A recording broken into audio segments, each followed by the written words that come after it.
फतेहपुर से खबर सामने आ रही है। मोहम्मद समीर बने ऑल इंडिया मुस्लिम मजलिस फतेहपुर के अध्यक्ष। ऑल इंडिया मुस्लिम मजलिस की एक बैठक तेलियानी ब्लॉक के ग्राम बकंधा जनपद फतेहपुर में संपन्न हुई। बैठक की अध्यक्षता मोहम्मद उस्मान ने की व संचालन मोहम्मद शहनवाज ने की। बैठक में मुख्य अतिथि के रूप में गयास अहमद शेरवानी प्रयागराज मंडल अध्यक्ष व आशिक अली प्रयागराज मंडल महामंत्री उपस्थित रहे। वहीं मोहम्मद समीर को फतेहपुर का जिला अध्यक्ष नियुक्त किया गया। मंडल अध्यक्ष गयास अहमद शेरवानी ने कहा कि अब अपनी ऑल इंडिया मुस्लिम मजलिस पार्टी कई राज्यों में चुनाव लड़ चुकी है और आगे भी जनता के हित में काम करती रहेगी। वहीं प्रयागराज मंडल महामंत्री ने नवनियुक्त जिला अध्यक्ष मोहम्मद समीर को बधाई देते हुए कार्य करने का आह्वान किया। वहीं जिला अध्यक्ष मोहम्मद समीर को फूल माला पहनाकर जोरदार स्वागत किया गया। इस मौके पर हसनैन, साहिल, मोहम्मद साहिल, हसनैन रजा, तुफेल, वारिस, मोहम्मद सलीम व पूर्व समस्त प्रत्याशी मौजूद रहे। फतेहपुर से संवाददाता रोहित कुमार श्रीवास्तव की खास रिपोर्ट। आप अपना परिचय देते हुए आज के कार्यक्रम के बारे में बताएं।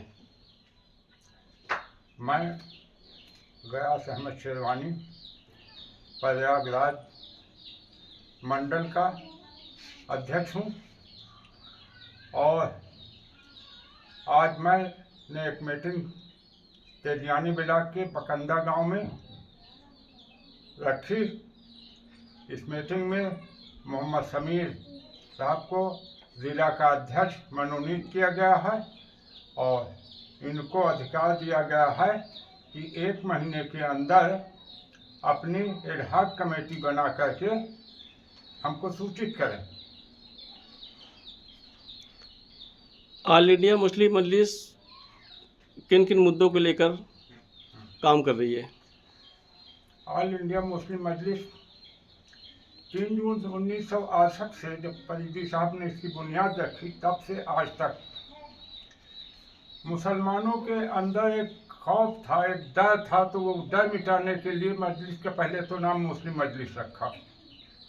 दूसरा, इसका उद्देश्य तमाम अल्पसंख्यक देश के उनका प्रतिनिधित्व और दलितों का, पिछड़ों का, इन्हीं लोगों के साथ हमेशा अत्याचार होता रहा, तो इसलिए इनको प्राथमिकता दी गई, इनके समस्याओं पे ज़्यादा जोर दिया गया और ऐसे सभी जात और धर्म को हम अपने पार्टी में शामिल किया। फरीदी साहब के ज़माने से आज तक, जिसमें विधायक भी हुए और संसद भी हुए, मंत्रिमंडल में भी यूपी के भी हम रहे और केंद्र के भी मंत्रिमंडल में रहे। ऑल इंडिया मुस्लिम मजलिस अभी कुछ दिनों से काफ़ी खामोश से चुपचाप सी है। क्या लगता है कि आपको इस तरह से, आप किस तरह से इसको ऊंचाइयों तक ले जाएंगे? ऑल इंडिया मुस्लिम मजलिस बहुत सरगर्म से काम कर रही थी, हर मसाइल पे पेश रही। हमारे पास कुछ तो इमरजेंसी में हमारे सारे लिटरेचर लूटपाट लिए गए, इसके बावजूद उसके बाद के कुछ लिटरेचर हैं जो हमने काम किया है। तो लेकिन सबसे अहम मसला 2 आया था मुसलमानों के लिए। एक शाहबानो केस आया था जिसमें शरीयत में दखल अंदाजी दी गई थी, उसकी लड़ाई लड़ा।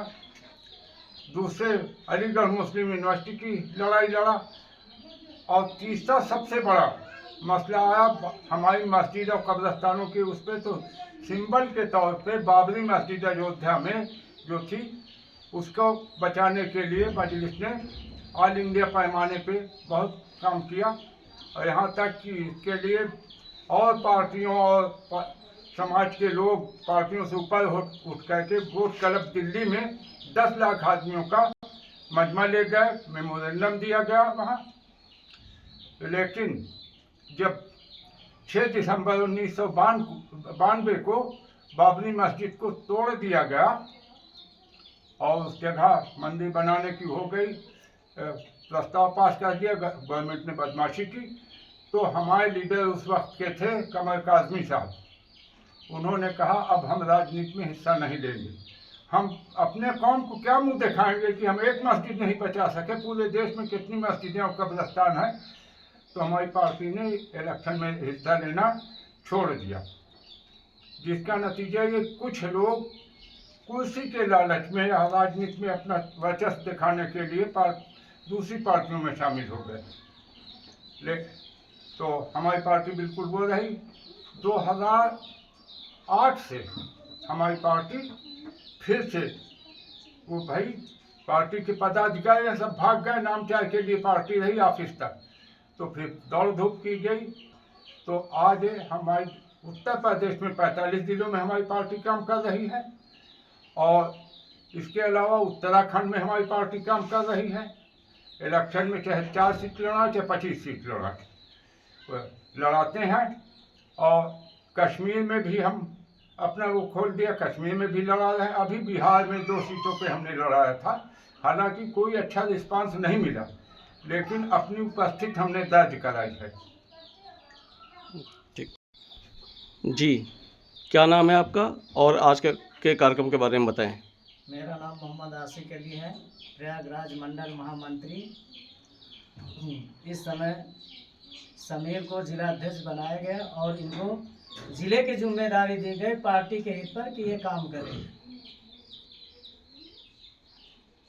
युवा चेहरा को आपने जिला अध्यक्ष की कमान सौंपी है, क्या उम्मीद करते हैं इनसे आप? युवा चेहरा इसलिए जो पेश किया है हमने कि युवा चेहरा में जो जज्बा पाया जाता है और काम करने की जो काबिलियत है युवा चेहरा में, एक तो शिक्षा की ओर, दूसरा बातचीत करने का लिहाजा शिक्षा और युवा में अंतर रहता है इसमें। तो इस वजह से इनको जिम्मेदारी दी गई है कि ये पार्टी के हित अच्छा कार्य करेंगे।